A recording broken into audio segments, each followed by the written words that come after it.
especially for you.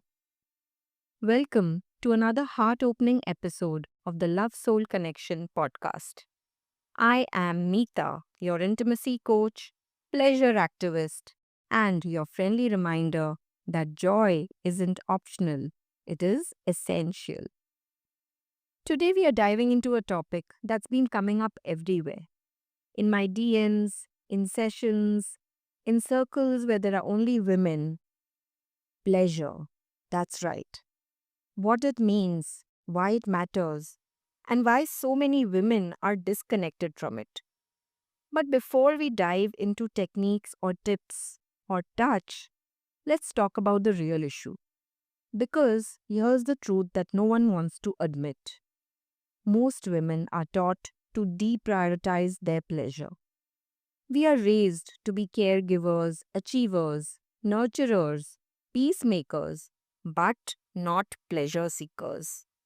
We are told to be productive, not playful, to give, and only receive when it is convenient or earned. And especially when it comes to pleasure, whether it is rest, sex, or just feeling good in our skin, we've been conditioned to believe that it must be for someone else. I hear this all the time from the incredible women that I work with. One client told me, I only feel sexy when someone else desires me.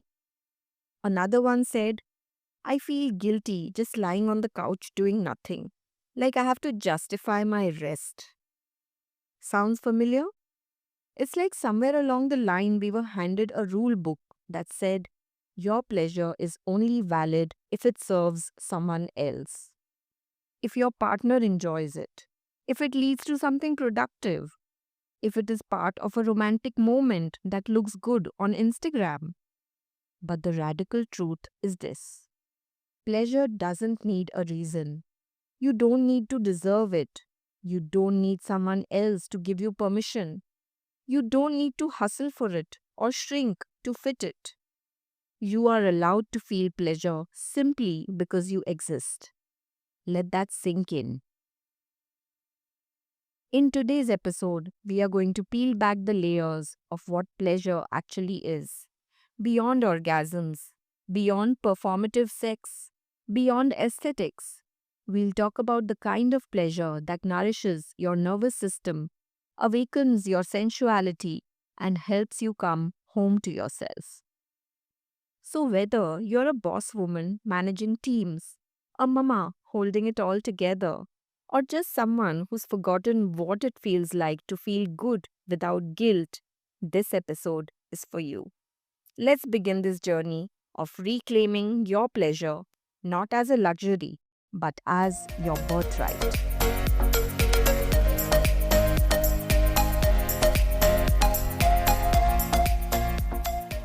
Okay, so let's break this down. What is pleasure really? Because if you're anything like the women that I work with, and honestly, even someone who I used to be, you've probably spent a good part of your life thinking pleasure is equal to sex. And sex is equal to something that is supposed to happen for your partner. Looking hot, maybe end in an orgasm if there's time, and then done. But here's the thing: pleasure is so much bigger than that. Pleasure is that moment when your shoulders finally drop after a long day. It's laughing so hard that your stomach hurts. It's that first bite of chocolate when no one's asking you to share. It's movement, music, touch, breath, anything that makes your body sigh with joy. And most of us, we've been trained out of it. We were raised on what I call the good girl diet. Be nice, be quiet, sit properly, smile, don't want too much. And definitely don't talk about what turns you on, unless it is coffee or candles, right? I remember one of my clients, she's this brilliant, high powered woman, telling me, Meeta, I don't even know what I enjoy anymore. I've been so busy being a good mom, good wife, good boss, good everything. I forgot how to be good to me. That hit me in the ovaries. Because the truth is, we grew up with pleasure being either taboo or transactional. In school, no one taught us how to feel good. Sex ed, even if it existed at all, was just about not getting pregnant. No one said, hey, here's how to listen to your body. Here's what consent feels like. Here's how to touch yourself with kindness. Nope. Instead, it was cover up. Don't tempt boys. Don't talk to them. Keep your legs closed. And my personal favorite, you'll understand all this after marriage. Babe, I was married and still confused. And so we enter adulthood with this idea that pleasure is something that you give, not something you experience. That it's only okay if someone else is enjoying it too. That it has to look a certain way, sexy, smooth, Instagrammable. But let me say it clearly, pleasure is not a performance. You don't need an audience. You don't need to be good at it. You just need to be present. I had a client once say, I feel guilty just lying in bed and touching myself. Like, I should be doing laundry instead. And I laughed, not at her, but with her. Because how many of us have internalized that? Like, we need to earn the right to feel good. Listen, the laundry can wait. Your body, your joy, your aliveness, that can't. So, what is pleasure really? It is a homecoming. It's the language your body speaks when it's finally being listened to. It's not selfish, it's not dirty, it's not too much. It's you being fully alive. And the best part? You don't need anyone else's permission to feel it. Alright, so take a deep breath with me. Exhale. Let's keep going because once we understand what pleasure really is, we can start exploring how to invite more of it in and out of the bedroom. Let's keep going.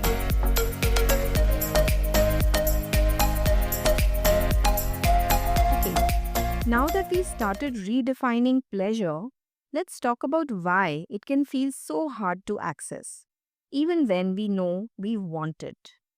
Because here's the reality. A lot of women I work with, and maybe you listening right now, aren't walking around thinking, how can I be more turned on today? No, we are thinking, did I reply to that email? Why is my toddler sticky? Did I defrost the chicken? And oh crap, is it already 8 p.m.? Welcome to what I call the over responsible Olympics.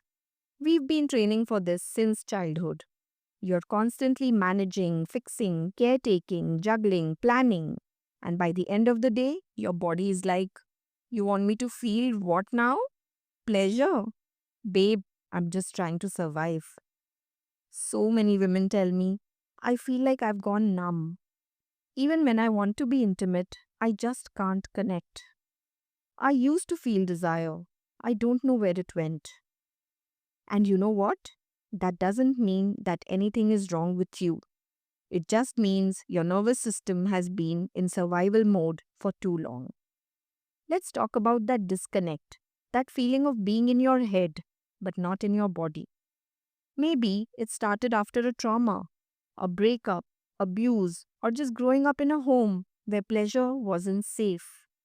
Maybe it's the stress of motherhood, where your body is touched all day long by little hands and the idea of being touched again feels overwhelming.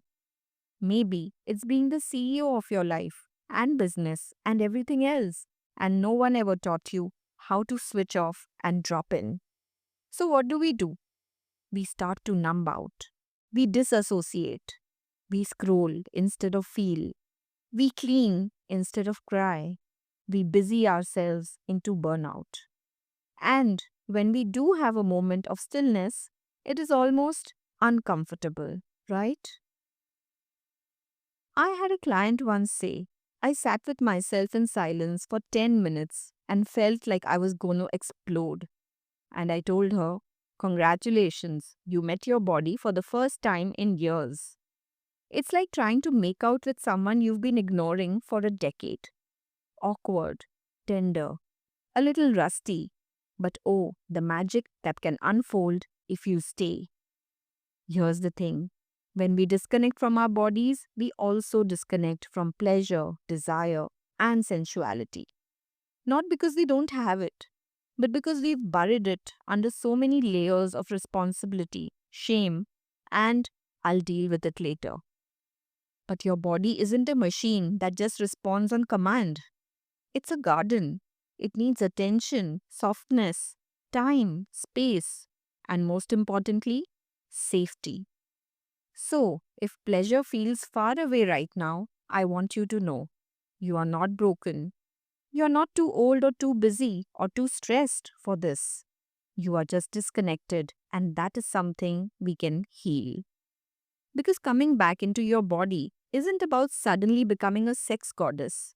It's about slowly, gently asking, what would feel good to me right now? And that question, that's the doorway to desire.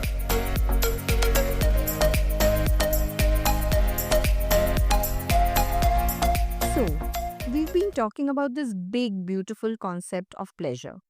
And now I want to get even more specific. Because for so many women, when I say pleasure, they immediately think sex. Which, hey, sex is great. I'm pro orgasm, okay? But there's this whole spectrum of pleasure that's often ignored, and it starts way before the bedroom. Let's break it down. There is sensual pleasure, which is about engaging the senses.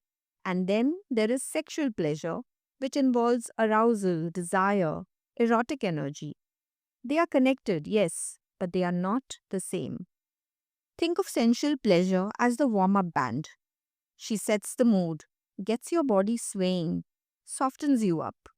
She says, hey babe, slow down. Feel this moment. It's delicious. She doesn't need to lead to sex. Sometimes she just wants you to notice the damn strawberries in your smoothie, you know?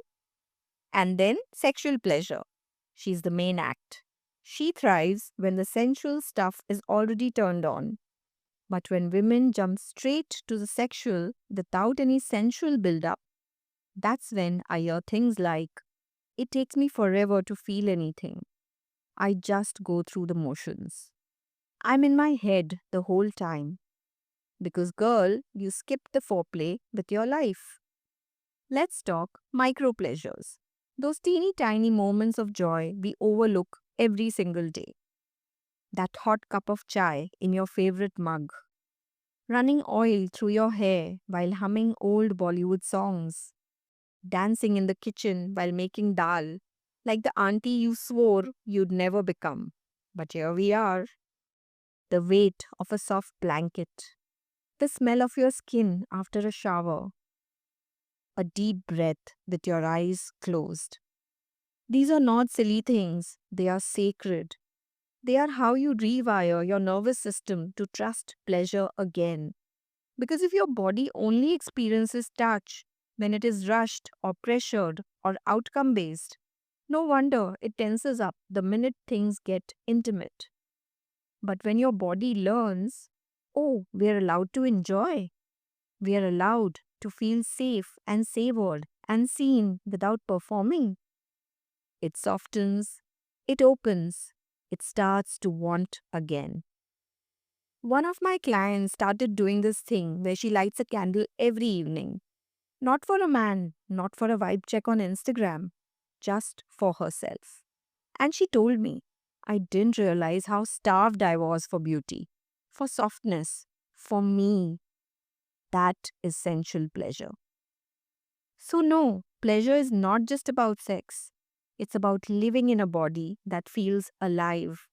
It's about awakening every part of you that's being ignored, shamed, or rushed. You don't need lingerie and rose petals to start. You just need to ask, what would feel good to my senses right now? And then actually let yourself receive it. We'll talk about giving ourselves permission on how to feel pleasure in the next segment. Stay with me.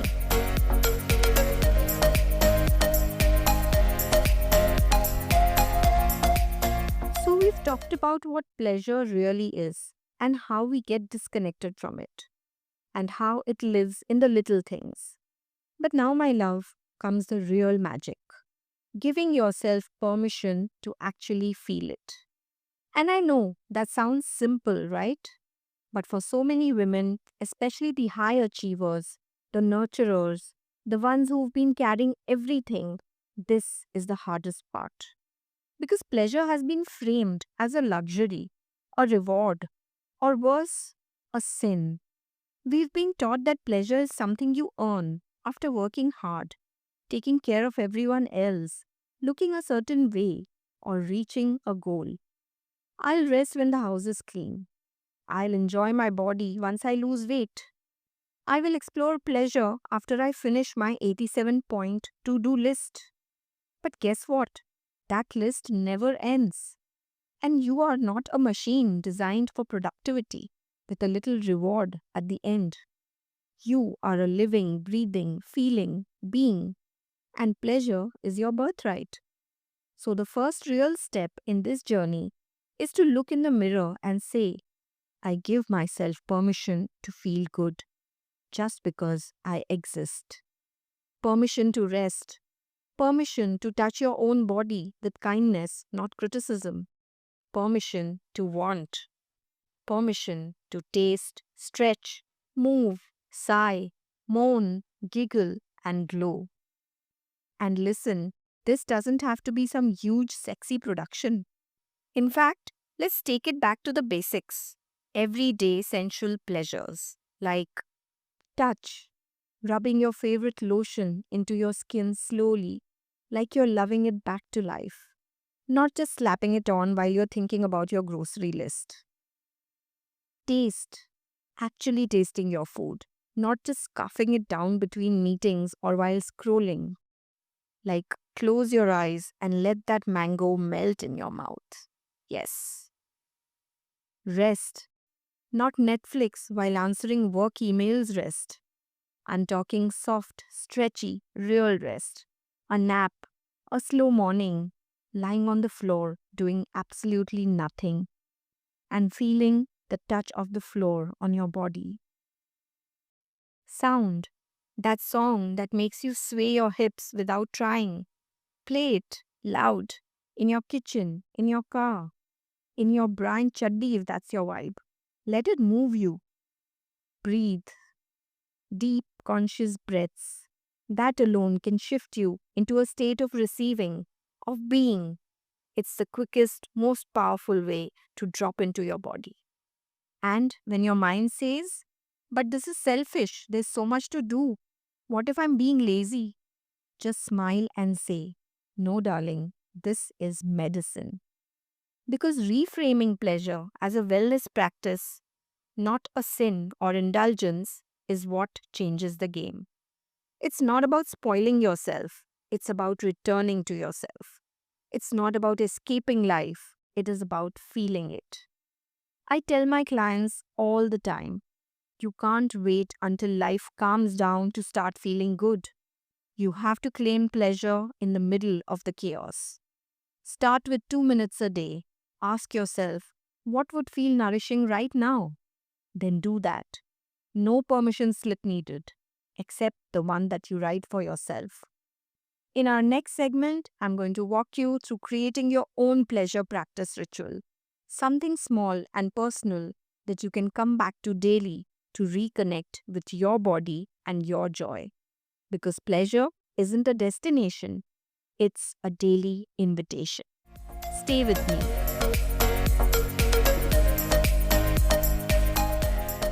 Okay, we've unpacked the stories, the shame, and the sweet little sparks of daily pleasure.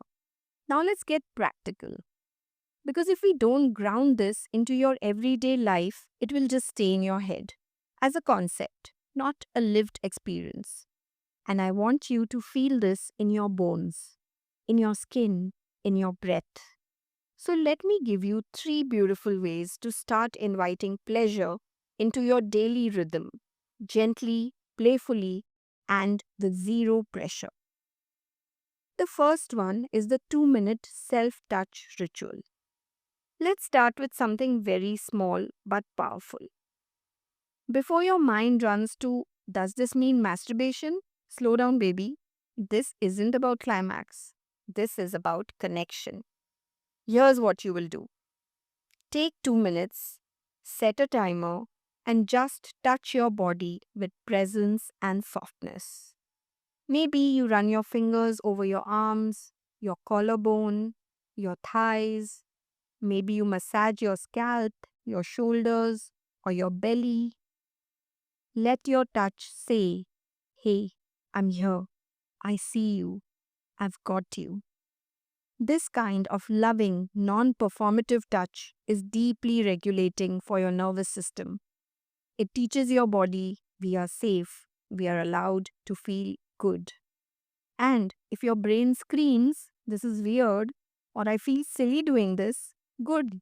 That means you're breaking a pattern. Keep going.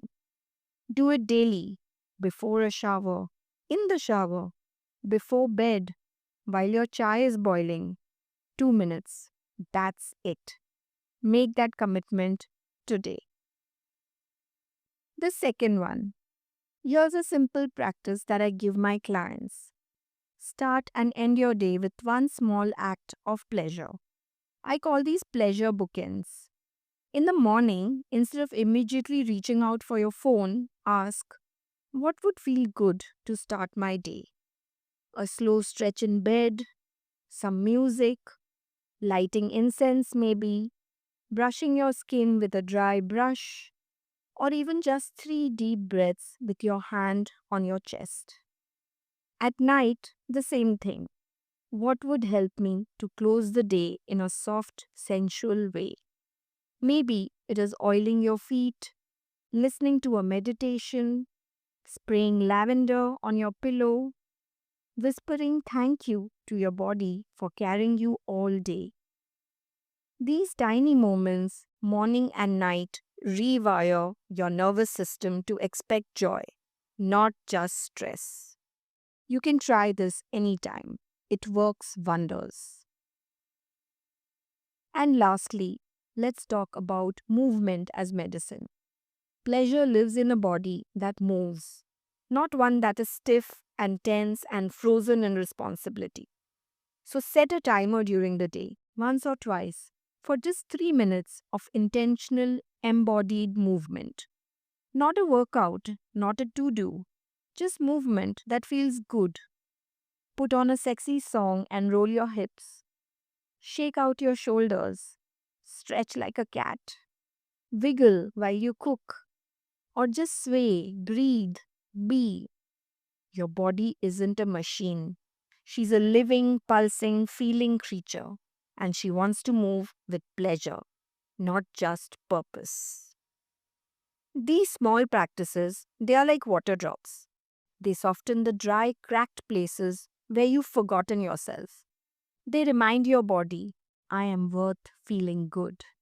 So start small, be gentle, laugh, even if it feels silly, but do it anyway.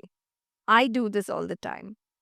Pleasure isn't about perfection, it's about presence. And the more you let these moments in, the more your whole life starts to feel like foreplay. Coming up next, we'll wrap up this episode with a soulful reminder of what reclaiming pleasure truly means and an invitation for you to step into your sensual power.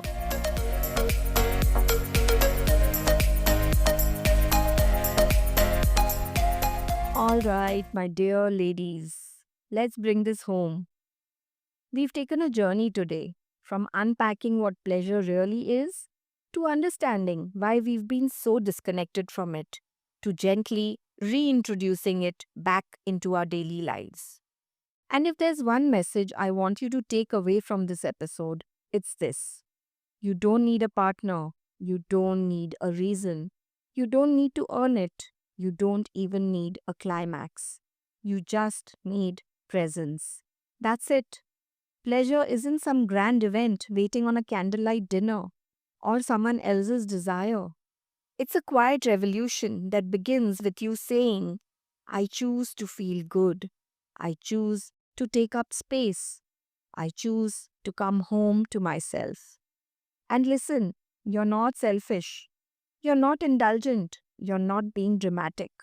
You are just being alive. Because when a woman reconnects with her pleasure, her body, her senses, her joy, she becomes unapologetic. She becomes magnetic. She becomes unstoppable. It's not about being sexy for someone. It's about being in love with yourself first and letting that spill into every part of your life. Your career, your relationships, your health, your parenting, your soul. So here's your invitation. Start today. Choose one small act of pleasure and let yourself have it. Without guilt, without explanation, without needing anyone's approval. It might be as simple as feeling the water on your skin in the shower, or closing your eyes while drinking your chai, or playing a song that makes your hips sway and your heart soften. That's how you begin. This is your body, your life. This is your permission slip. And babe, pleasure isn't a bonus, it's your birthright. If this episode spoke to you, I would love for you to share it with another woman who needs this reminder. We heal together when we speak the truth out loud. And if you're feeling the pull to go deeper into your pleasure, your body, or your desire, come find me on Instagram at Meeta Love Coach or message me about my private coaching. Until next time, breathe deeply, touch softly, and don't forget you deserve to feel good just because you are you. See you next time.